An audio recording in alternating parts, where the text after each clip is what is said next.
Alors bonjour tout le monde. Tout d'abord, merci beaucoup. Merci beaucoup d'assister à à ma présentation préenregistrée. Je suis habituellement de faire ça plus en live, mais on va s'y faire. Temps oblige. Donc mon nom est Philippe Lapérière, je suis fondateur de Groupe Fuga, microproducteur de cannabis médical. Aujourd'hui, je suis là en fait pour vous parler de la microproduction, les microfermes. Un petit peu les tendances, où est-ce que ça s'en va, les points positifs, les écueils qu'on peut rencontrer aussi, et essayer de vous informer davantage sur ce mode de culture. D'abord et avant tout, j'ai envie de mentionner aussi que je suis administrateur de la KIC, l'Association québécoise pour l'industrie du cannabis, donc je fais partie du CA et je représente les microproducteurs. Donc, à la fin de la rencontre, je vous laisserai mes coordonnées. Si vous avez des questions, n'hésitez pas, vous pourrez me contacter sans problème, ça va me faire plaisir de vous répondre. Donc, microproducteur de cannabis. Écoutez, je vous raconte rapidement mon histoire et vous allez voir, tout va s'enfiler. On devrait en avoir pour environ une vingtaine de minutes ensemble. Donc, mon parcours, j'ai un parcours très éclectique. J'étais pas dans le milieu du cannabis, je ne suis pas à la base un consommateur de cannabis. J'ai travaillé dans le monde culturel, la télévision et dans le touristique. Sur des projets comme le Massif de Charlevoix, pour Spectra à Montréal, les projets de la Nuit Blanche. J'ai travaillé aussi comme directeur général pour Québécois de la baie de Beauport à Québec, où on a ramené la baignade, on en a fait un lieu d'événement et où on l'a positionné en fait au milieu touristique et local de manière, avec mon équipe, je pense, de manière très réussie. Suite à ce mandat, que je considérais avoir atteint mes objectifs, en fait, suite à ce mandat, je décide de partir avec ma blonde et mes enfants en voilier pour un voyage d'environ 1 an. Besoin de prendre une pause, de se remettre en question, début de la quarantaine, bon, tout le tralala, vous voyez où j'en viens. Et donc, on part pendant 1 an, un peu partout, pour se rendre jusqu'en Colombie, au Panama, et la fin du voyage arrive, donc on revient. Et après avoir fait un voyage comme ça avec sa famille, en fait, il y a beaucoup de valeurs et il y a beaucoup de perceptions qui changent. Et moi, j'avais envie de me rapprocher de ma famille. J'étais un jeune gestionnaire ambitieux qui voulait avancer à tout prix, qui travaillait beaucoup, etc. Et j'ai l'impression que je faisais tranquillement fausse route sur ce que j'avais envie d'être vraiment. Donc, au retour de voyage, remise en question, je ne sais pas trop quoi faire, tout ça. Donc, on prend une pause, on décide de ne pas retourner au travail tout de suite. Je me mets à faire quand même pas mal de sport, comme je faisais avant de partir. Et par une journée de septembre, en vélo de montagne, il m'arrive un grave accident de vélo de montagne, en fait, commotion cérébrale, traumatisme crânien. Et ça a été l'événement déclencheur, en fait, de l'aventure dans laquelle je suis présentement, Groupe Fuga. Donc, je suis obligé de tout arrêter. La remise en question n'a pas le choix de suivre parce que je ne peux pas reprendre le boulot. Donc, je suis assigné à la maison, pas le droit de rien faire, tout ça. Et il faut savoir que là, on est en 2018, septembre 2018. La légalisation du cannabis, elle est arrivée le 18 octobre. Et moi, je m'y connaissais très peu en cannabis. Et quand on fait une commotion cérébrale, ben écoutez, on ne peut pas prendre de médicaments pour les maux de tête, on ne peut pas prendre rien. Alors là, j'avais des céphalées, grosses migraines, état dépressif qui s'en venait, prise de poids. Bref, je ne l'ai pas eu facile. Alors, je me suis mis à lire un peu sur les internets, à savoir qu'est-ce qui pouvait peut-être me soulager pour la commotion cérébrale. Et je suis tombé sur le CBD, molécule que je ne connaissais absolument pas, parce que je n'étais pas issu du milieu du cannabis et j'avais à peu près pas d'intérêt pour ce milieu-là avant l'accident. Alors, je me mets à lire sur le CBD et je me rends compte qu'il y a des études qui sont en cours justement pour soulager les commotions cérébrales avec la Ligue nationale de hockey. Je me rends compte que le cannabis est utilisé au niveau médical. J'en avais déjà entendu parler. Je savais que c'était légal au Canada depuis le début des années 2000. Beaucoup utilisé avec les vétérans, les gens qui ont le syndrome post-traumatique, etc. Mais j'en connaissais pas davantage. Alors, je me mets à lire là-dessus au fur et à mesure de mes recherches.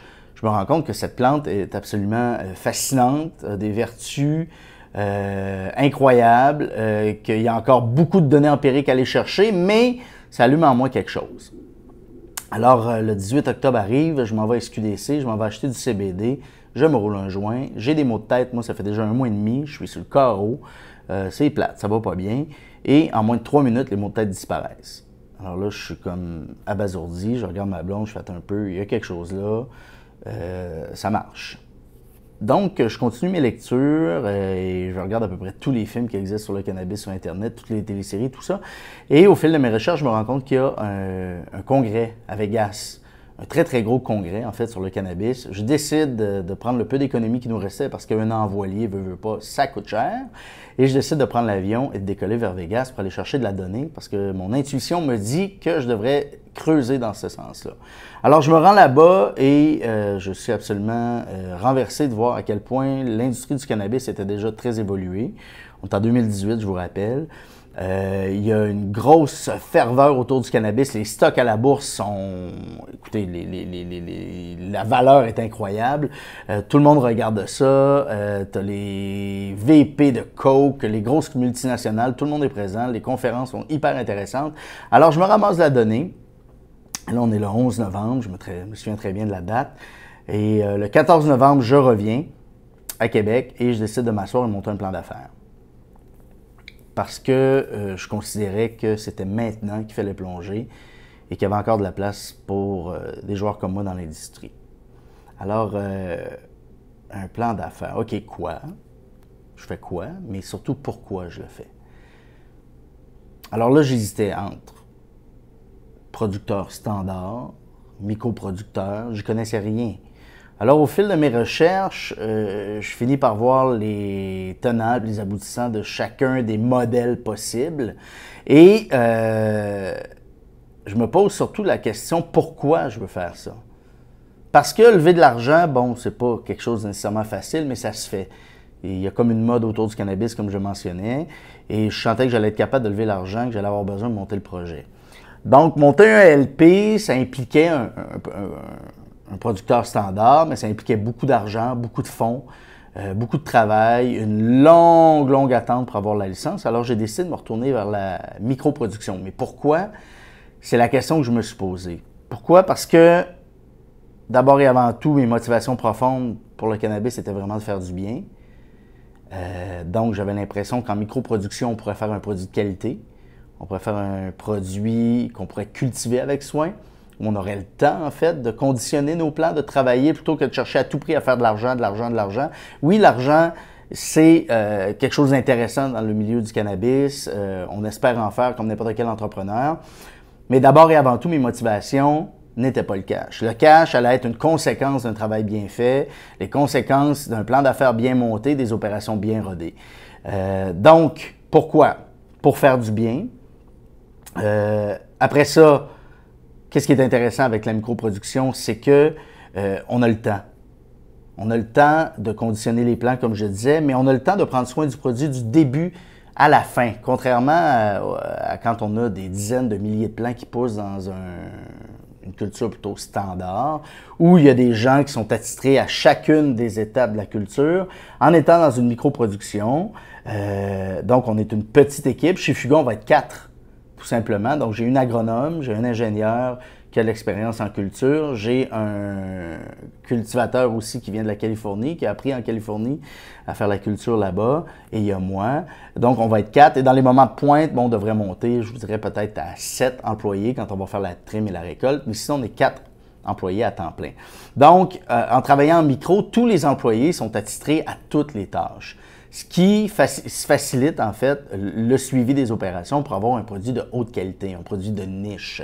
Donc que ce soit au moment de la propagation, que ce soit au moment de la culture, végétation, de la floraison et de la récolte, on est certain d'avoir une attention particulière sur le produit et c'est ce que je voulais. Moi d'abord et avant tout, on décollait le projet de Fuga, Fuga qui by the way veut dire en vol en latin, dans une perspective de faire du bien. Donc, c'était la manière la plus cohérente pour moi de pouvoir le faire. Ensuite de ça, qu'est-ce qui est intéressant avec la micro, à mon avis, c'est l'idée de l'implantation dans la communauté. C'est beaucoup plus facile, en fait. Je l'ai vécu à Stoneham, à Québec. Si j'étais arrivé avec un projet de culture standard où on vient cultiver des milliers, des dizaines, voire des centaines de milliers de plants, on allait être vu peut-être d'une manière un peu industrielle. Il y avait beaucoup de stigmas autour du cannabis. Ça aurait été mal vu. En travaillant de manière en microproduction, parce qu'on est plus petit, tu sais, au moment, chaque culture là, il devrait avoir environ entre 7 et 800 plants qui vont pousser à la fois là, pour une culture. Donc, c'est relativement modeste et ça fait moins peur à la communauté, en fait.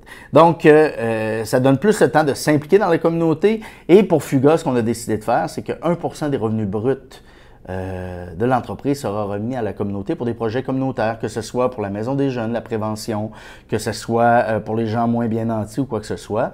Donc, ça nous permet de travailler, de s'inscrire dans un écosystème, en fait. Et ce qui est intéressant avec la micro, comparativement au gros LP, encore une fois, c'est que on a de l'agilité. En étant une petite équipe, une petite entreprise, ça nous permet de pouvoir nous adapter, de pouvoir faire de légers pivots, de pouvoir réorienter l'entreprise, mais surtout, d'abord avant tout, de pouvoir croître de manière saine. Les objectifs pour atteindre nos coûts d'opération et tout ça sont beaucoup moins grands que quand on a des coûts fixes énormes en électricité, en taxes et quoi que ce soit. Donc ça, c'est un autre avantage de la microproduction, à mon avis, c'est qu'on peut faire une croissance qui est lente, une croissance qui est saine et qui s'inscrit dans le mouvement aujourd'hui, en fait, je vous dirais, de développement durable. Le développement durable, quand on regarde les 3 axes principaux, les axes sociaux, donc de pouvoir s'intégrer dans la communauté, d'être un bon citoyen corporatif, l'axe économique, donc la création d'emplois dans la région, de redonner à la communauté, comme je vous parlais, et le côté environnemental. Nous, Fuga, en ayant un plus petit bâtiment qui fait environ 800 mètres carrés, notre empreinte au sol est beaucoup moins grande. On coupe moins d'arbres si on veut s'installer à quelque part. Les rejets sont beaucoup moins grands aussi.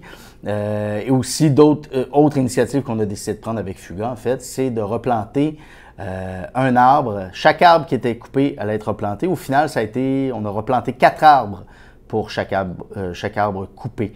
Donc, on a coupé une cinquantaine d'arbres, on en a replanté 200 sur le terrain. Donc, ça aussi, ça fait partie un peu, je trouve, de la vision de microproduction. On est plus agile, on est plus attaché et on peut poser des gestes plus facilement par rapport aux missions et aux valeurs. Donc, on parlait de la croissance saine.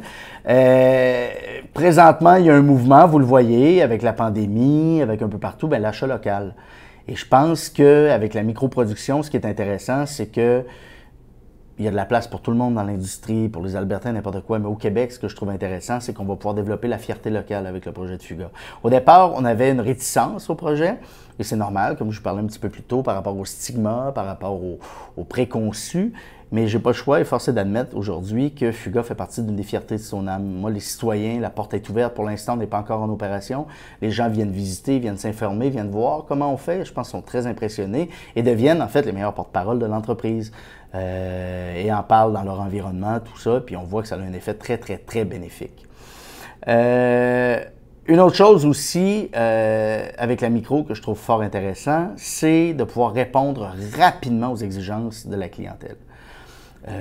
Contrairement à des productions de dizaines de milliers de plants, en ayant entre 700, 800, 900 plants qui poussent à la fois, c'est facile de nous adapter pour les prochaines cultures, pour pouvoir répondre à la demande du marché. Donc, j'ai envie de faire un parallèle un peu aussi avec les microbrasseries parallèles que vous avez sûrement déjà fait de votre côté. Quand on regarde les microbrasseries, c'était un phénomène assez marginal, je vous dirais, au début des années 2000. Mais rapidement, ça a pris de l'ampleur et on a vu que la clientèle s'est dirigée rapidement vers les microbrasseurs pour plein de raisons. D'abord et avant tout, ça a été la raison de découvrir des nouvelles saveurs, des nouveaux goûts, des nouvelles essences de bière. Mais rapidement, ça a été aussi pour encourager un commerce local. Et quand on regarde entre 2014 et 2017, il y a une grosse phase de consolidation qui a été faite par les grands brasseurs de ce monde. On pense à Molson, on pense aux gros, qui se sont mis à acheter à peu près la majorité des microbrasseurs au Québec. Pourquoi? Parce que justement, c'était leur manière à eux de pouvoir répondre rapidement aux demandes de la clientèle et ainsi éviter la baisse de revenus potentiels de ces grandes entreprises-là. Donc, cette phase de consolidation-là a été pour moi quelque chose de très révélateur et qui m'a incité à aller vers la microproduction, ce qu'on pourra faire. À première vue, un autre avantage de la microproduction, c'est les coûts d'immobilisation qui peuvent sembler moins grands. Mais ça, je crois que c'est une mauvaise perception de la chose. Au départ, je pensais que ça allait être pas si pire.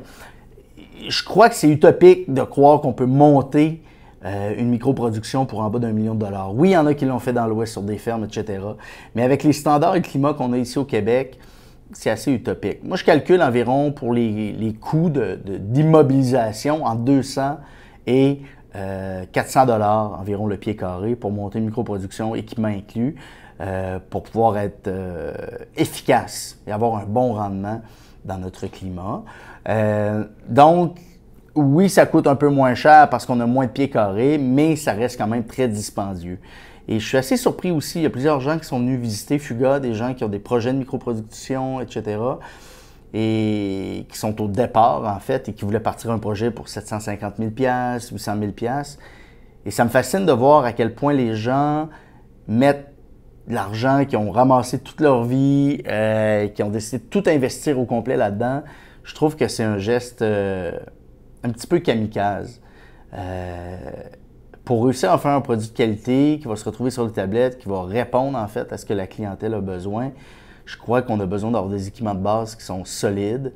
Il faut être bien accompagné, des gens, des ingénieurs, des architectes, des cultivateurs d'abord et avant tout. Je pense que ce que ça prend pour monter un projet de microproduction, c'est des bons cultivateurs et une belle vision par rapport à l'entreprise. Parce que si la question, quand on pose la question pourquoi vous faites ça et que c'est pour faire de l'argent, ben je pense qu'on fait faux bon. Je ne crois pas que ça doit être les motivations profondes. Et ça va être difficile de recruter des équipes aussi dynamiques qui vont avoir envie de porter votre entreprise et de l'amener plus loin. Je crois que ce qui, pour l'instant, aide Fuga à se positionner, c'est l'équipe. Et ce qui a fait qu'on a réussi à monter une belle équipe, c'est les missions et c'est les valeurs qu'on s'est attribuées. Donc, revenons à nos moutons. Donc, comme je disais, les coûts d'immobilisation, prévoir entre 200 et 400 $ pour avoir le pied carré pour réussir à monter une belle microproduction qui soit efficace. Un autre avantage de la microproduction, c'est qu'on a la possibilité de redéfinir un petit peu le marché et la qualité. Ça revient un peu au point que je parlais un petit peu plus tôt. Ça bouge vite dans le milieu du cannabis. C'est une nouvelle industrie, c'est un nouveau segment pour les consommateurs qui étaient habitués de consommer pour la majorité dans le milieu gris, dans le milieu noir. Aujourd'hui, qui ont passé au légal. Mais il y a tout le marché du médical aussi qui est fort intéressant et qui s'attend à recevoir une qualité exceptionnelle. Et ça, on l'a vu, il y a eu des ratés au départ, mais présentement, je pense que les entreprises sont en train de se placer, font les bons choix, peut-être réduisent un peu le nombre de plants lors des cultures pour donner un petit peu plus de soins aux plants et sortir une meilleure qualité. Et ça, avec une micro, comme je mentionnais tantôt, on a l'agilité, la mobilité pour pouvoir faire justement des pivots et s'ajuster rapidement et définir le marché. Il y a des côtés aussi qui sont négatifs par rapport à la microproduction. C'est puisqu'on est limité en surface, ce qu'il faut dire, c'est qu'une microproduction, on est limité à 200 mètres carrés de canopée pour pouvoir cultiver. Donc, puisqu'on est limité en surface de culture, il y a des pans de la culture, il y a des choix en fait qu'il faudra faire. Est-ce qu'on fait notre micro au complet en floraison ou on décide de faire une partie pour la propagation, donc le clonage, garder un espace de pied carré pour les plants mères. Est-ce qu'on décide de travailler avec un externe qui risque de les rentrer, qui peuvent les rentrer, mais qui dit rentrer des nouveaux produits peut rentrer aussi des contaminants. Bref, il y a plein de questions à se poser pour pouvoir bien l'opérer, mais la limitation du nombre de pieds carrés de canopée, donc le 2000 pieds carrés, 200 mètres carrés, est certainement, mais certainement un côté négatif. Donc, quand on a une micro, contrairement à un standard, un producteur standard, c'est plus difficile de faire le phénohunt, en fait, la sélection génétique. Parce qu'un standard pourrait dédier une pièce et prendre 100 individus d'une même génétique et faire ressortir le meilleur, pour ensuite le cloner, etc.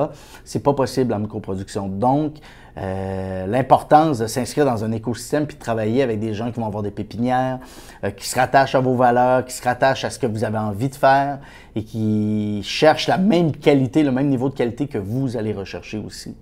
Donc, tout le dilemme par rapport aux opérations, nous, on l'a traversé environ 3 fois. C'est-à-dire, on a commencé jusqu'au début, on allait faire nous-mêmes nos propres clones. Après ça, on faisait tout à l'externe.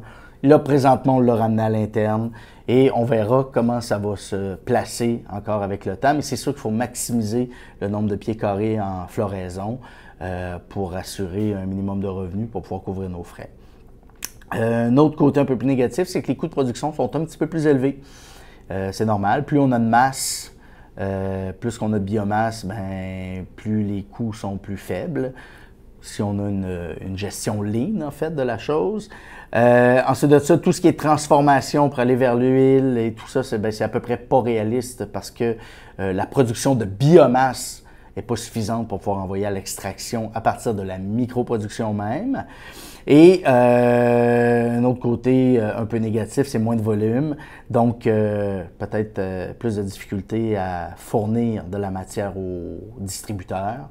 Donc, c'est pourquoi au sein de la KIC, on travaille très, très fort pour réussir à faire des ententes avec la SQDC pour mettre une place aux microproducteurs québécois, en fait, sur les tablettes, un endroit qui est dédié, où est-ce qu'on travaille avec d'autres distributeurs potentiels aussi pour tout ce qui est médical, tout ça, pour vraiment mettre les microproducteurs de l'avant. Et ça, ben écoutez, on est des pionniers dans l'industrie, on tape la trail, comme on dit, donc c'est normal qu'il y ait moins de place présentement pour nous, mais ça va se développer rapidement. Alors, maintenant, je parle de stats au Canada au niveau des microproducteurs. Présentement, il y a 490 licences de producteurs autorisés. Je ne parle pas de microproducteurs, mais de producteurs au total. Sur ces 490 au Canada, il y a 104 microproducteurs. Et sur ces 104 microproducteurs-là, il y en a seulement 5 au Québec présentement qui sont en opération. Donc, c'est très peu et on voit qu'il y a de la place pour les microproducteurs. Et de plus en plus, quand on parle dans l'industrie, tout ça, on se rend compte que les fermes à petit rendement, on la cote de plus en plus. On voit que les gens changent leur fusil d'épaule. Au départ, c'était du volume. Maintenant, c'est qualité, qualité. Je pense que ça s'avère très, très positif pour l'avenir. Donc, ma vision pour l'horizon, demain, qu'est-ce qui va se passer dans le cannabis? Écoutez, à mon avis, je crois qu'on est sur une belle lancée pour le cannabis au Québec. Les Québécois sont reconnus pour pouvoir vouloir faire des produits de terroir de très haute qualité, pour pouvoir travailler en équipe aussi. Et ce que je souhaite ardemment, en fait, c'est qu'il y ait un bel écosystème qui se crée, qu'il y ait beaucoup de collaborations, des collaborations entre les microproducteurs, ce qui éviterait des coûts. Est-ce qu'on pourrait peut-être acheter des équipements pour l'emballage ou pour autre, en fait, ensemble? Ou est-ce qu'on se donne un coup de main par rapport aux génétiques, tout ça? Je crois qu'on est rendu là, un peu comme ça s'est passé au niveau de la microbrasserie pour la bière. Donc, moi, je dépeins un horizon très, très positif pour la microbrasserie, la microproduction, dis-je, et un écosystème, de la collaboration, et je suis certain qu'on va réussir. Merci beaucoup. Donc, si vous avez des questions, si vous avez des interrogations, n'hésitez pas à me contacter. Donc, Philippe Laperrière, mon adresse courriel phil@fuga.ca. Suivez-nous sur les réseaux sociaux. Merci.